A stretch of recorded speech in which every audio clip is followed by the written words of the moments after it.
What is up, Jags fans? Here we are on the eve of one of the biggest games in Jags history. Definitely in a long time. So pretty excited about the game coming up.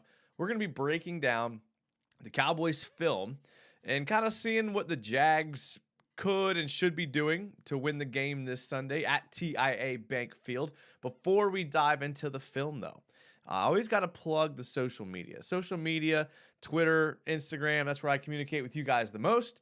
Also, you can find the podcast on Spotify if you want to go back and listen to it, or you can subscribe to the YouTube channel so you get notifications of when we go live. We're starting this show a little bit early tonight, but to be honest with you, I have to do something later, so figured I'd start a little bit early so I can get a head start on the things I had to do. If you're first time watching the show, this is a fan show. We say it all the time. So I try to get to all the comments, get into the comments and tell me what you think the Jags should do to win, how the game may look, your prediction and things like that, and all of that other stuff. So it should be a good time. It should be a good show, and looking forward to get into it with you. Two guys I'm really looking forward to getting into it with is Volkfang and Nolly Fullcab, who are channel members, and they're the first ones in the chat because they like to talk Jags just as much as me. Sea Breacher also, they're probably in that category as well.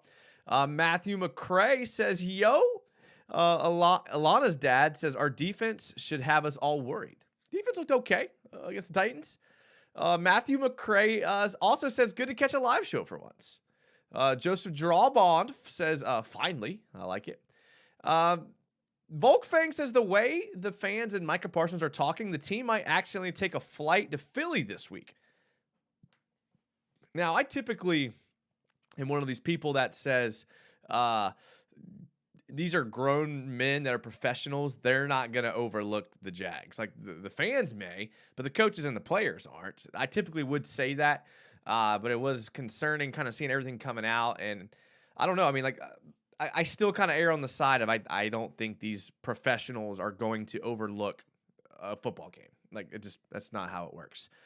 The Cowboys are going to try to get healthy though. They have some serious issues injury wise. I mean, I was looking at their list and they have some people that are not practicing and not playing. So their receiver core and their offensive line have had some injuries and they've been adding people. So we're going to get all of that in the show. Before we get to the film, I do want to look at the PFF grades. We're going to start with the offense let me turn this chat off just so y'all can see. We're going to get into the offense first. All right. So clearly Tony Pollard has been the guy in the backfield, right? We all know that. His 88.2 PFF grade on offense and an 89.6 running grade. So, I mean, the guy has been really, really good on the 165 run plays he's played. In the pass game, he's pretty good too, a 68.8. That's pretty good for a back receiving on 202 pass plays. But still splitting the load with Ezekiel Elliott, who has a 76 PFF grade. I mean, he's up there too for sure. Some interesting things to look at. I mean, CeeDee Lamb's going to be a tough cover. He has an 84.5 grade. Malik Davis has only gotten 46 snaps, so he's up here just because of his lack of snaps. Like another guy, Josh Ball, who his grade's high, but he's not playing. Tyron Smith, they're talking about getting his first start of the season against the Jags at right tackle. He hasn't played right tackle since like 2011. I was reading an article that said that. Dak Prescott coming in with a 71.8 grade. Again, another guy who has missed, it looks about almost 300 snaps he's missed from the offense this season. Terrence Steele. This was a huge loss for them. Terrence Steele tore his ACL. He was playing left tackle, and he was a good player. Oh, Sea Breacher has become a member. Sea Breacher has been a channel member in the past many times. So welcome back to being a channel member. Thank you. Matt Jones level. That means a lot to me to join the Matt Jones level. We have different levels. We have like the Matt Jones level, we have the Trevor Lawrence level. And Matt Jones, thank you. Shay says, don't fight any Cowboys fans at the game. I'm going to try. I'm going to definitely try. I'm not a big fighter. Maybe in my early 20s, Shay. I would have been ready to rumble. But now that I'm in my 30s, I avoid fights. I actively avoid fights. No fan 1999, who you guys may know as Mike, who's been on the show before, says, are you going to the game Sunday? You know how it is, No fan. I got to check with, the higher ups and powers that be. No, I'm just kidding. I will probably be there.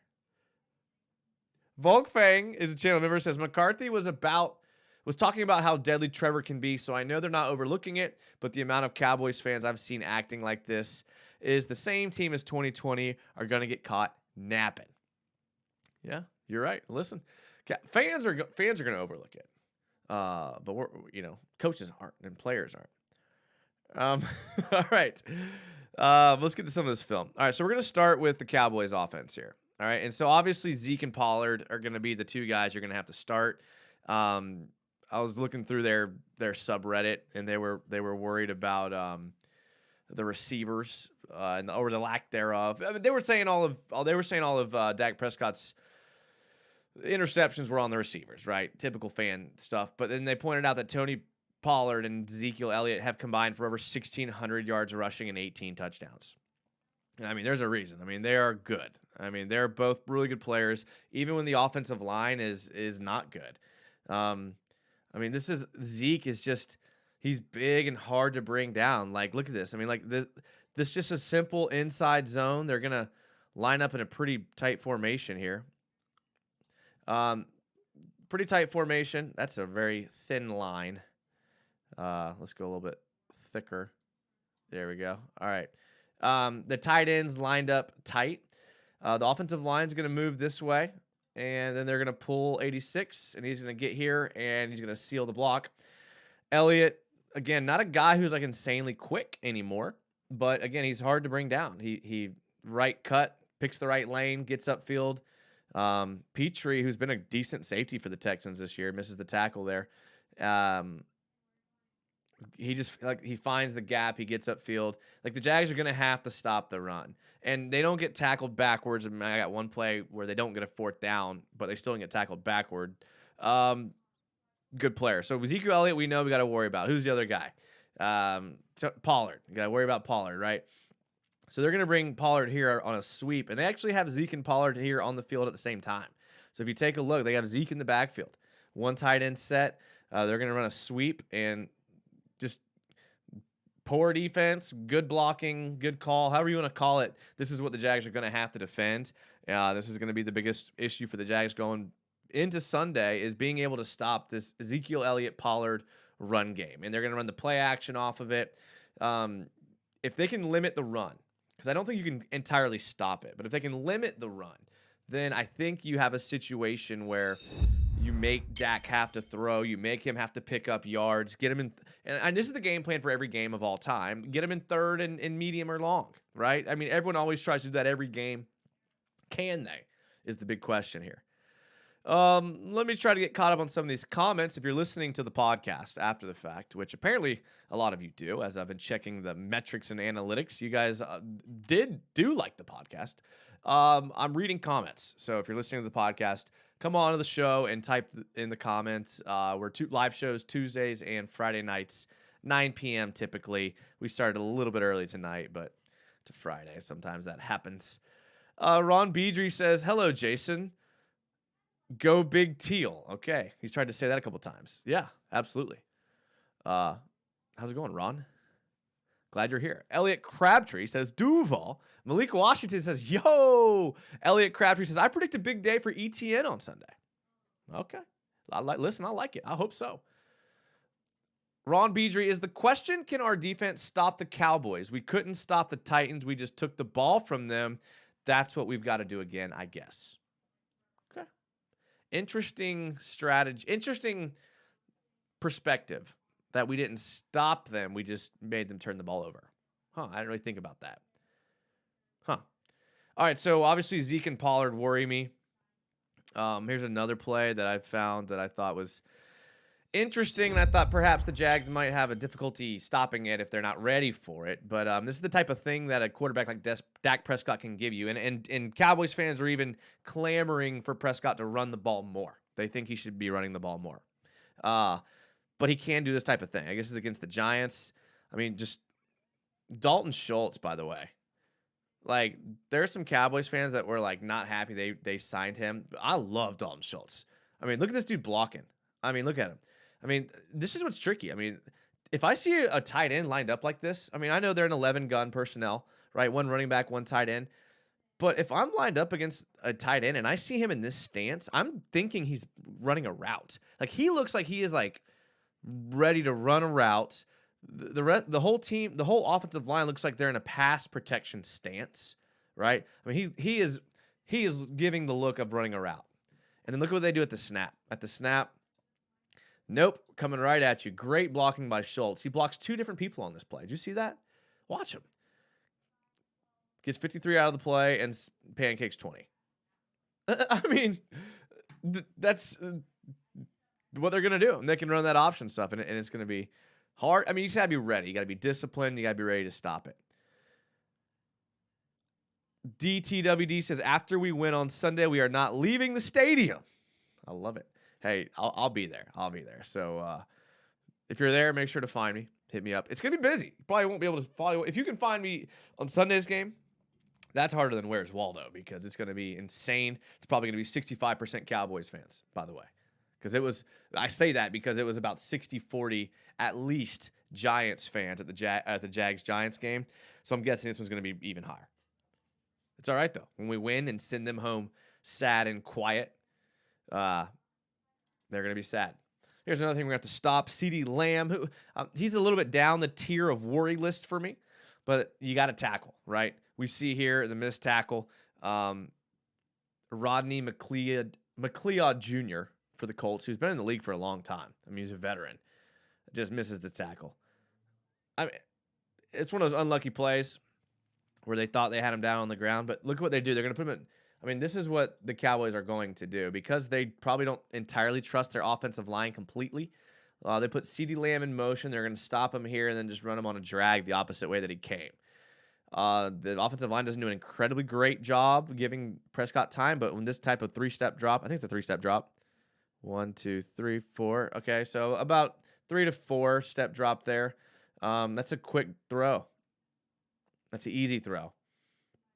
It should have only gone for like 3 or 4 yards, but CeeDee Lamb's an athlete. Like, CeeDee Lamb is an athlete. They're going to give him the ball in space, and they're going to hope that he does what he does.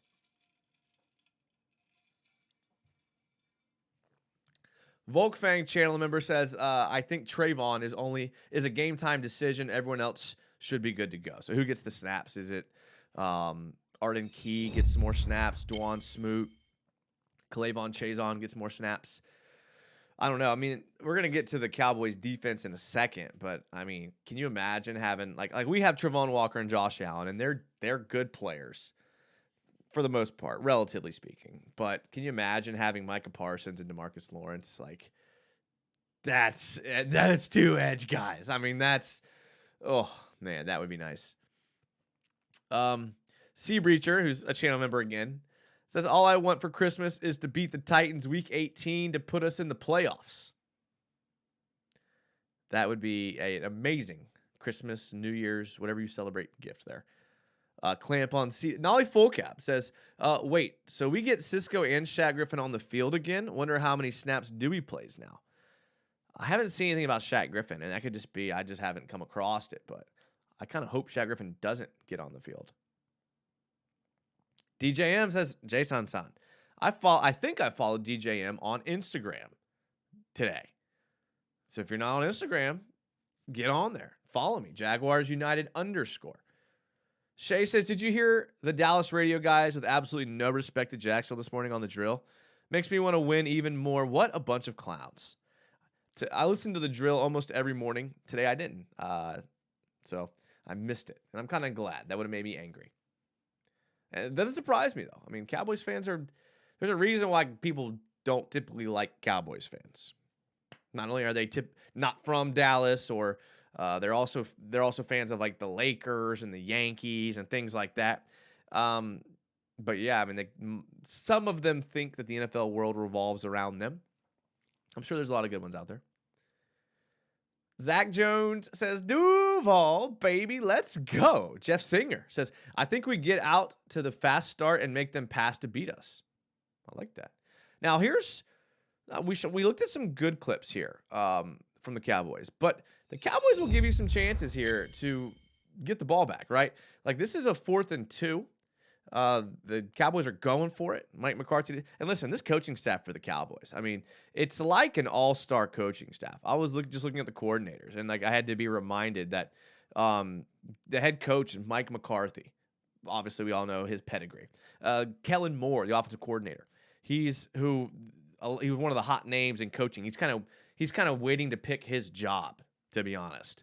Defensive coordinator Dan Quinn, former Falcons coach, great defensive coordinator. Special teams coach John Fossil, who has as big of a legacy as Mike McCarthy does. I mean, that's a stacked coaching staff right there. 100%. But this is 4th and 2. They're going for it. They're ready, and here they go. Tackle for 1. I mean, like I said, he doesn't get tackled backwards, but that was 4th down. Giants get the ball, and they played a close game with the Giants. And they only went up by a touchdown. But they look, this is one thing they're going to do. And I'm a little worried about the Jags being able to stop this. They're heavy, right? Heavy personnel. They got 2 tight ends in the game, a fullback. I mean, 22 I-form personnel. I mean, this is heavy as it gets. And, the Giants do a good job. And a lot of times they'll convert this. So it was harder to find a play where they don't convert their short yardage situation than it was to find a play where they didn't, than they did, because they convert a bunch of them. So this one they didn't convert. Good job, Giants. Way to go. All right, here's some other opportunities they may give us. Let me take a look here. We obviously, Dak Prescott's interceptions are talked about to death. 9 interceptions to 14 touchdowns. 67% completion percentage. He really struggles with this pass to the sideline. He really does. Like, after watching a lot, like I watched a lot of games from the Cowboys this season, and maybe Dak's injury has something to do with it, but Trevor's arm is immeasurably better than Dak Prescott's. Like, consistently, Dak Prescott could not hit this throw here to the left sideline. I mean, that's a good play by the defensive player, and you're not going to be able to do this on Campbell. Good break on the ball, but not a very good throw. Not a very good throw at all. Here's another one, right? He's trying to throw the sidelines against Minnesota. Same sideline. I mean, the pocket's relatively clean. Basically just throws the ball into the ground. I mean, they try to hit that same route, that same back shoulder throw or that curl or whatever it is. But he does struggle throwing to that left side. He really does. Kellen Moore was interviewed to coach our Jags. I'm glad he wasn't hired. Dougie P is that guy. That's from Elliot Crabtree. Nolly Fullcat wants to start with an onside kick again to start the game. Yeah, that was a great moment. I loved that so much. DTWD says Cisco will get 1 interception minimum. Dude's a straight ball hawk. He did it at Syracuse, and he's doing it now in the NFL. This is from Legend. He says, I'm going to need the defense to set the tone if we want to have a chance. See, that's one good thing about Cisco. More than just his ability to be around the ball and get interceptions, he can hit people. He can really come downhill and just stroke you. So love his playing style. Flies around the field and makes a play. Sea Breacher says, I think Campbell is extremely disrespected nationally. I think he is too. All right, so got to give him credit. Oh, wait, no, we're not giving him credit. We're going to do another bad one here.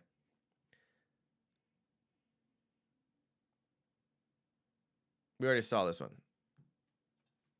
Rodarius Williams made the interception. So here is a good one, though, and I got to give him, and this is a good throw.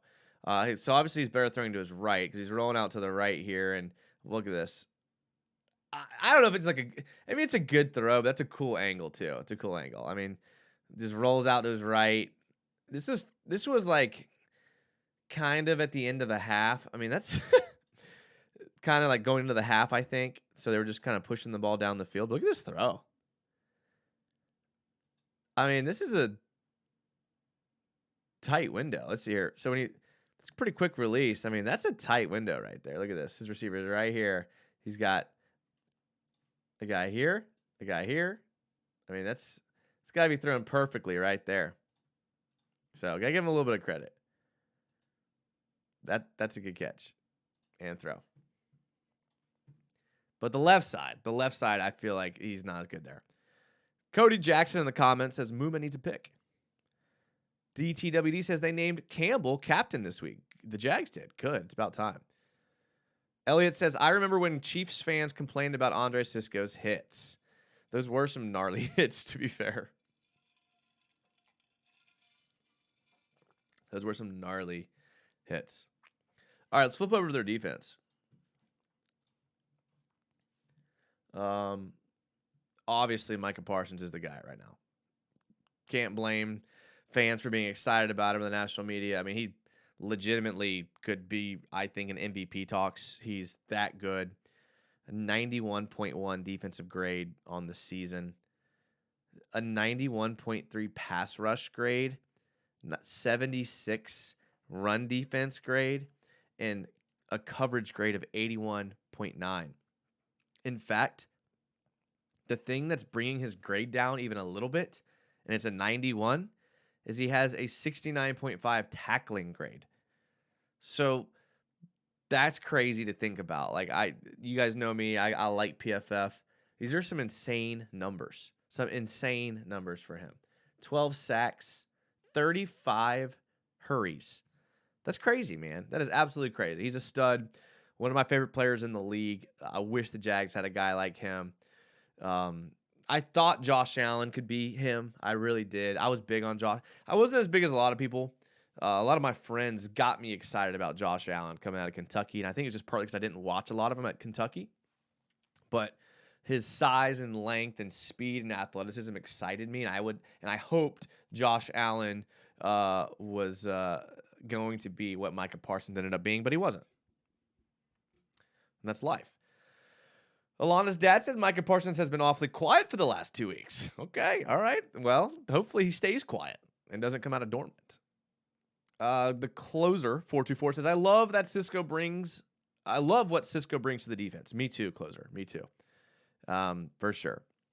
All right, we'll take a look at the rest of their defense. DeMarcus Lawrence is another good player, an 80.7 grade.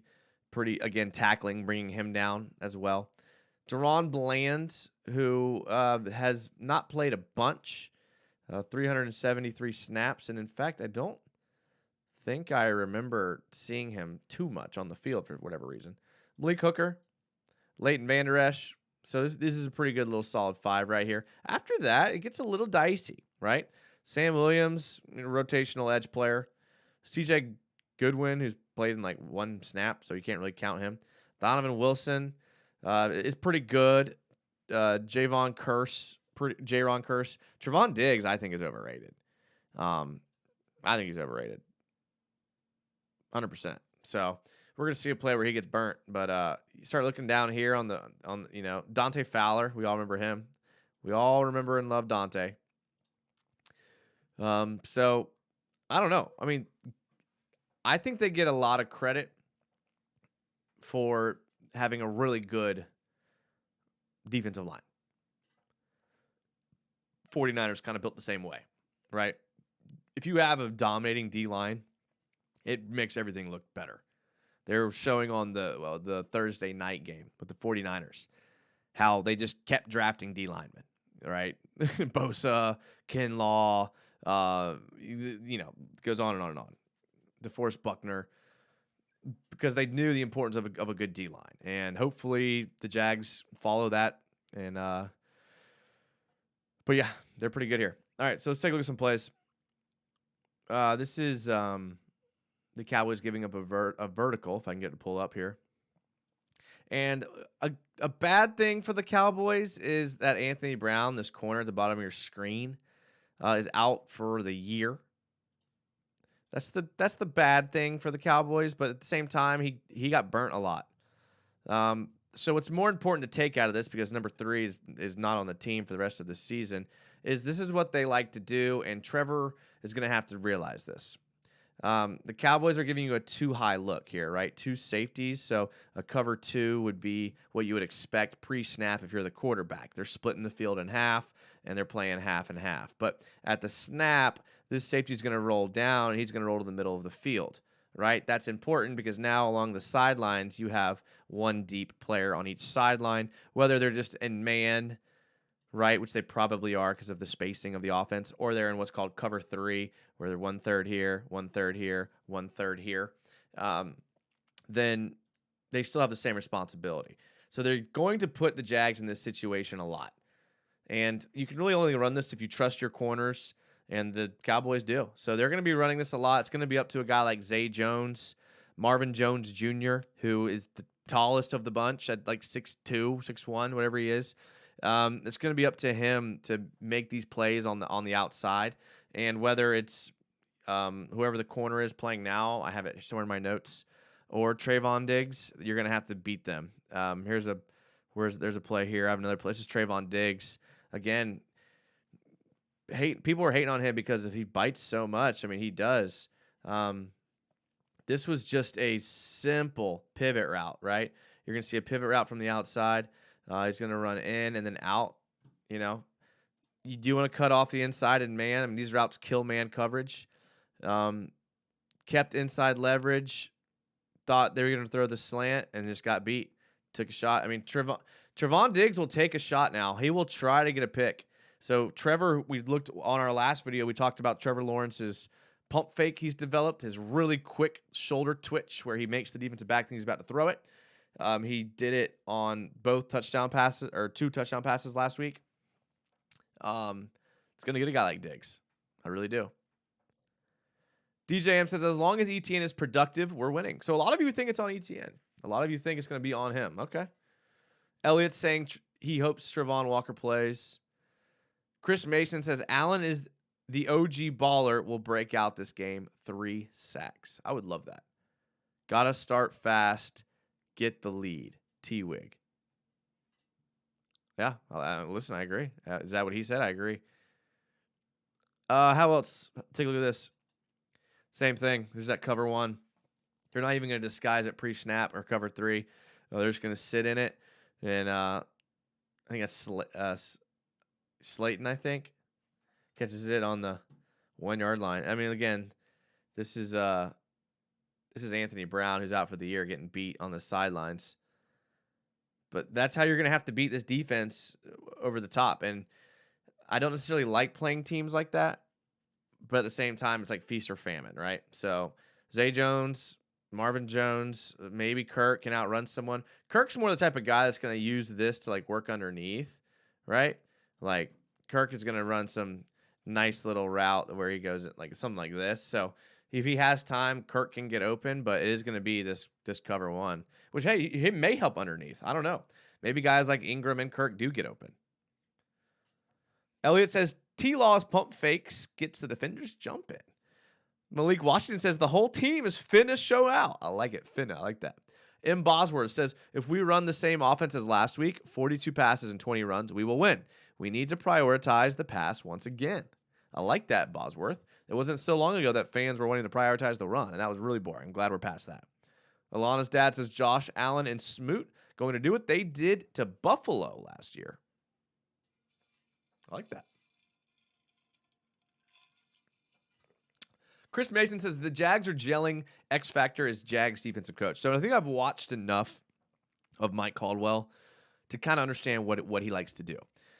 He likes to play very conservative on early downs, first down, second down, and then he's going to dictate what situation that you're in on what he's going to call. So if you're behind the sticks or the down and distance is in favor of the defense, then he likes to get a little exotic with stunts and blitzes and things like that. But he keeps it very conservative until he's in a good position. So he is kind of a bend but don't break. And at the beginning of the year, I was hoping that he would stick with his aggressive style. But he just, I guess, assessed that he didn't have the people to do it because he's gotten very conservative and vanilla on early downs. And he wasn't like that early in the year. So I don't know if Peterson got in his ear or what, but he's become very, very conservative. I mean, that Lions game was indicative of that. CJ DSO says United. What up, CJ DSO? Glad you're here. Alana's dad, who the hell has Caldwell been playing at left cornerback? I never know any given week. So he obviously the beginning of the year was Shaq Griffin. Then he moved to like a Trey Herndon, Chris Claybrooks mix. And then I think last week we saw a little bit of Darius Williams moved out to corner and Herndon playing in the slot, or Dewey Wingard playing in the slot. We saw Muma play a little bit there. Again, I kind of talked about Micah Parsons earlier, but this is what scares me. He's just so athletic. I mean, watch him on the edge. Just he gets stood up, and that's the thing. Is Trevor? This is a decent block here. Cousins has got to get rid of the ball, or maybe the route progression or play call needs to be better. But if you're an empty set like this, you cannot hold the ball for this long. I mean, that's a strip sack fumble all day, every day. Like, Trevor and the Jags cannot get in this situation where no one's open. I mean, this is good coverage. Look downfield. This is good coverage from the Cowboys. They communicate. They pass it off well. They're on the hip. Got to throw it into the ground or something. And Trevor's been typically good at that, but he also has had a history in the past of holding on to the ball a little too long, so hopefully we don't see that because a guy like Micah Parsons will definitely make him pay for doing that. There's one more little thing I think the Jags could take advantage of. I'm gonna get to that in a second. I'll get some of these comments, and there's one little secret. Okay, you're gonna want to hear the secret. I think there's a chance the Jags can take an advantage somewhere that a lot of people aren't mentioning and they're not thinking. Volkfang says Darius Williams is just better outside. It should have happened earlier, but now that they've done that, I'm not too worried about the Cowboys wide receivers. Cody Jackson says smash mouth, hard-nosed football, LFG. Let's go, Cody. Now we're talking, Cody. You know, I love the 49ers offense. I love it. Just run the ball down your throat. I love it, man. Chris Mason, it's a T-Law. CJ DSO says, the old saying goes, good teams find a way to win. Is this finally the time that the Jags take the next step as a franchise? It's hard to determine if that step ever happens, right? I think we all would have said that in 2017, but it just feels different having a quarterback. And that's really, you could be boiled down to that quintessential point of we have a quarterback now. We look back at the past when we thought we made the leap, whether it was Blake Bortles or David Garrard. They weren't quite talented quarterbacks like Trevor Lawrence. They were obviously talented quarterbacks in their own regard. But Trevor's special, man. Special. I know people are scared of generational. I'm not, man. I've thought that the whole time. I've always been a huge fan of Trevor, and I always will be. Chris Mason says Tony Pollard's the Dallas X Factor. Yeah, he's their best player on offense. I mean, CeeDee Lamb's good, too. Who starts at right guard if Brandon Sheriff can't go? That's a good question. Very good question. Man. Do you play a guy like Walker Little there? I don't know. Maybe you play Shatley there and Walker Little at left. That's a good question. It's a good question. I don't know. Who do y'all think? I mean, I don't know. Playoff T-Law not making those mistakes, says Malik. The closer 424 says it's simple. You punch the Cowboys in the face. I love it. Volkving, Trevor is the big difference. He's leagues above most guys we've seen come through this building.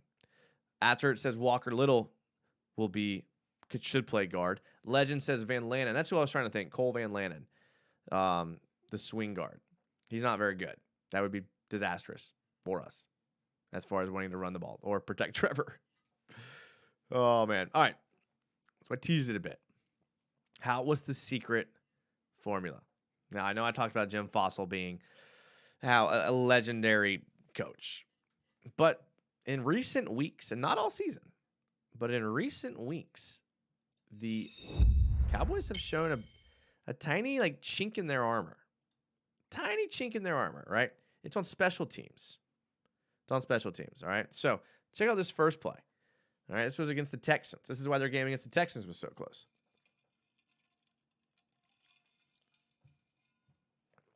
Muff punt. Texans ball. Okay. Can't have that happen, right? That absolutely changes the game. There's going to be opportunities here. You look at this play and you're like, all right, Kevontae Turpin is the returner here. He muffs the punt. Listen, mental error, not a big deal. Okay. All right. Well, this is against the Colts the week before. And Cowboys defending a punt. And watch their gunner here. Just destroys the dude trying to catch it. 15-yard penalty. Drive starts on the 50. Colts, have the short. Again, another mental error on special teams. Okay. Then we take a look here. Colts again. Return the kick. They're covering it. Gets outside. Decent return. Ends up being for about 30 yards. Watch this dude here. Gets over him. Starts yelling. Ref throws a flag. 15-yard penalty. Drive starting near the 50. So they continually are making these special teams errors. So the Jags are going to have to take advantage of some of these miscues because they are having miscues over and over and over again in every game. Whether it's terrible penalties at bad times, which surprises me because I rattled off their all-star coaching staff. But sometimes it can just be players making dumb mistakes. So DTWD says, wow, these are huge mental errors, no doubt. They're doing, and this was just the last couple games. I didn't have time to clip everything because this show can only be so long. As much as I'd love to talk Jags, can you imagine this show is 3 hours? That'd be amazing. I think about guys on the radio, and they talk for their shows are 3 to 4 hours, but at least on local radio, they talk for 5 minutes. Then they have 8 minutes of commercials, and then they talk for 10 minutes. And they have 8 minutes of commercials. And they talk for 5 minutes, and they have 8 minutes of commercials. So they have 8-minute breaks between all their segments. So it's not really, they probably talk a total of an hour in a 4-hour show. It maybe even if that. But can you imagine if this show was actually 3 hours of straight talking? I would need to take breaks, and I would need probably a co-host so I could take a sip every once in a while without stop talking. I'm a podcaster now. You guys know that. I'm a podcaster now. All I do is talk. Elliot Crabtree says Jamal Agnew doesn't muff very often. Raiden Shogum's in the chat. What's up, Pokey? Pokey says hello. Hello. DTWD. Yep, got that comment already. I already read that one. Legend says Mike McCarthy teams have usually been undisciplined. Okay, that is true. That is true. For some reason, I was associating him being a coach for a long time with the opposite of that. But you're right. Now that I'm actually thinking about it, you're right. One thing 16 has to show, Trevor Lawrence, is that he has that dog in him. Oh, that he has shown. Yeah, I do like that. I like that. Malik, looks like the Three Stooges theme music should be playing. Brent and Friends goes forever. They come up on my Twitter feed, and I haven't listened to them yet, but I will. I have 2 weeks off, boys. I know this is degraded from a great film breakdown of X's and O's to us talking about our personal lives. I have 2 weeks off, so I look forward to listening to Brent and Friends. I've always liked Brent Martineau, so I'm sure his show is good. Hacker After Dark, not as long, I don't think. Jaggernaut says, "What's up, everyone? I've been coughing about this game. Nervous coughing about this game for a couple of days now. Let's go." Sorry, I butchered that comment there, Jag. Well, how's it going? Hope you're doing all right. Family 904 says, "Defense got to start fast Sunday. It's so hard for defense to start fast because the games are so long for them. Call me. I'm a good 5-minute segment." Oh, okay. I will figure out another thing. I'm going to create a list here. Things I'm going to get accomplished over this 2-week time that I have off from my actual job. I'm going to listen to Brent and Friends, and I'm going to figure out how to do a call number so you guys could call in. I saw UCF Jaguar do that one time. I thought it was great. Just haven't really had the time or determination to figure out how to do it. T-Law has that Duval in him. Sea Breacher says there's a good chance we cut Agnew this offseason. That's a huge loss if we do. Yeah, if you go back a couple shows, whether you're on YouTube or the podcast, I talked about the Jaguars contract situation, and Agnew's one of those guys I don't think sticks around, but maybe. I mean, he is starting to kind of show his value, and maybe he does stick around. Maybe we're wrong about that. Alana's dad says we are leading the league in drops with 28. We can't have a repeat of the Eagles or the Lions. Wow, I didn't know we were leading the league in drops. Jeez. Carthage says, "Not going to lie, I'm not very confident about this game. I hope Sunshine proves me wrong." I think me too. Listen, we're underdogs at home. So that tells you that you're not alone. And in fact, Vegas thinks that we're going to lose. Hopefully we can continue playing well.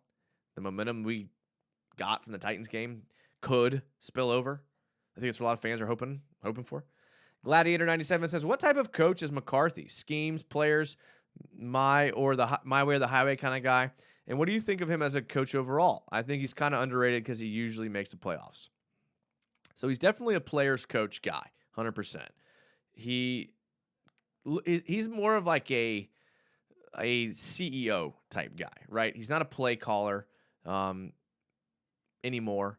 And he's more of a CEO, manage the team, knows what it takes to win, and knows who to bring in to win. Pretty good at evaluating talent, I think. I mean, look at what he's done with just the rookies and the young guys they have on the team, whether it's Trevon Diggs, Micah Parsons, CeeDee Lamb. Guys like that, are good players, and he identifies them. So I like him. I think he's very underrated. I'm right there with you, underrated. As far as scheme, again, he lets his coordinators kind of do his thing. So we saw with what Kellen Moore likes to do, spread it out, playing shotgun, rely on the running backs in the short game, whether that's quick throws or runs, draws, screens. You're going to get a healthy dose of running backs. He likes to, which is ironically, he actually likes to play conservative with his play calling. And Dak Prescott still managed to turn the ball over a bunch of times. Elliot says Super Saiyan 16 will have an electric game on Sunday. Shay says, "How about the swag the defense showed with that 2-score lead? Let's see that in the first quarter this week." That's a good point, Shay. I would like to see the defense come out strong. It's not atypical for an offense from an opposing team to come out and their first drive of the game be their best drive, right? So when I'm watching a game and I see the Jags defense give up a first drive touchdown, that doesn't concern me as much as other touchdowns. But when you give up 100 yards nearly to Derrick Henry in the first quarter, it's good to see them stiffen up and play good for the rest of the game. So you're right. I'd like to see them come out strong, come out fast because, it's important, especially with a team that can put up points like the Cowboys. I mean, the Cowboys have blown some people out. I mean, they beat the Vikings like 43-3. Like they can put some points above people. Devon Cleveland says, "I rather be the underdog every time we were favored. Every time we're favored, we lost." Oh, you're right. Jeff Singer says, "Brent and Friends, Coach Campo, and hanging with Tom McManus gives this Canadian his Jaguar fix." I like Tom McManus a lot. Campo's good too. Okay, so I do like Campo and I like Topping Manis, so maybe I will like Brenton Friends. Did anybody see my Jacksonville tattoo yet? No, DTWD. But if you tweet me, I will retweet it, and then the 2,000 people that follow me, if they happen to browse Twitter, will see it. So, and I want to see it. Malik Washington says, Trev Finna, tell the cowgirls, call me by my first name, William. Oh, I love it. Carthage, do you think Etienne's lack of production is because of his fumbles? Travis has had a handful of drive killers this season. Yeah, he's been injured too. I don't know, man. I'm getting kind of tired of his injuries. Because, I mean, he's playing slower. I mean, if you watch him, he's playing slow. He looks like James Robinson, just like this one cut. He looks like Ezekiel Elliott, this one cut back, trying to not get tackled backwards.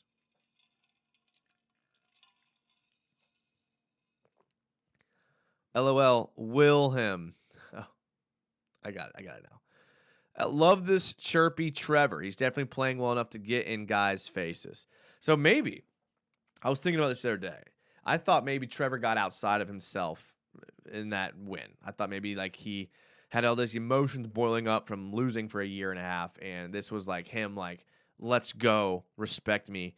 And then I started to think this is the first time Trevor Lawrence has had the opportunity to be cocky. Right? Like, he's a smart enough guy to know he's not like Zach Wilson. He's not going to be cocky when he hasn't deserved it.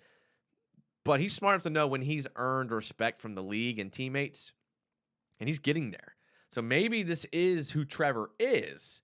He's just now reached a point where he feels comfortable being this way because he's smart enough to know that if you are this way and you haven't deserved it, people will mock you.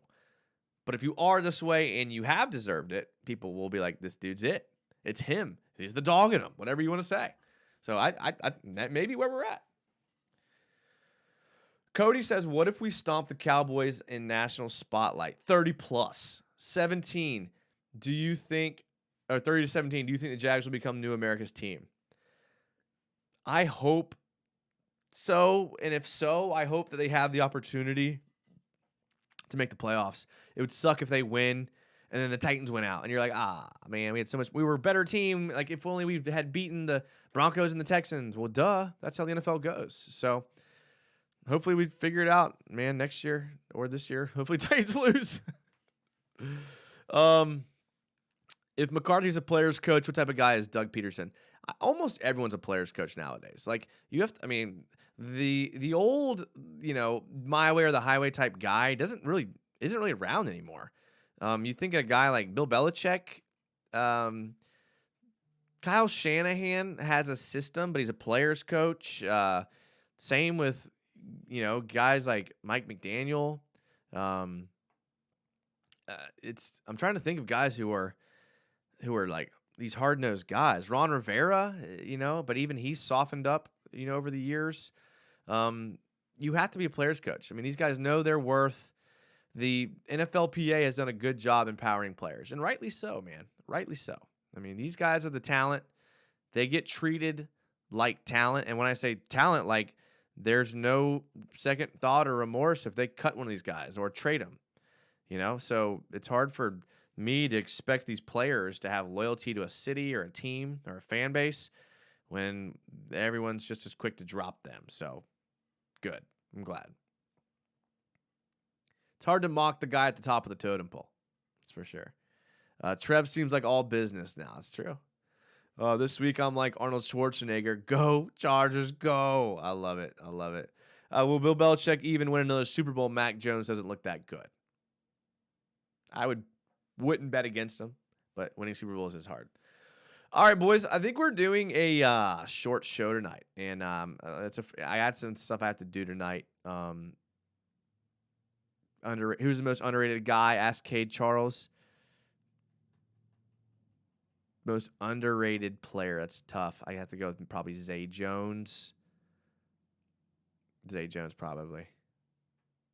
Or Juwan Taylor. That's a good question. Probably Zay Jones. Zay Jones, final answer. Yeah, gotta do a short show. Got some stuff to do tonight, but it's fun. It'll be good. Hey, I had a lot of fun talking with you guys. Thank you guys that were here. If you're listening to the podcast afterwards, thank you for listening. If you're here in the chat, thank you, thank you. Volkfang, all the other channel members that were here, Elliot Crabtree, Sea Breacher. Thank you guys for being here. Nolly, Full Cab, all the channel members, thank you, thank you. Everyone else that was in the chat, I really appreciate it. I love talking. Oh, Shay, almost forgot Shay. I love talking Jags with you guys. I will definitely be doing a show Tuesday night, so be looking for that Tuesday night at 9 p.m. I got some fun stuff coming this week. I'm going on a podcast that you guys are gonna love. I'm not gonna say anything about it because you guys are gonna love it. I'll put it out here one of these days. Or I'm doing it Tuesday, so I'll probably put it out Wednesday. I'm excited about that. Gonna have some people on this week. I'm off. I'm gonna be on Twitch a lot for the next 2 weeks. So my Twitch is Jags_United. Subscribe to my Twitch, and we can talk Jags all the time. So I will see you guys in a couple days.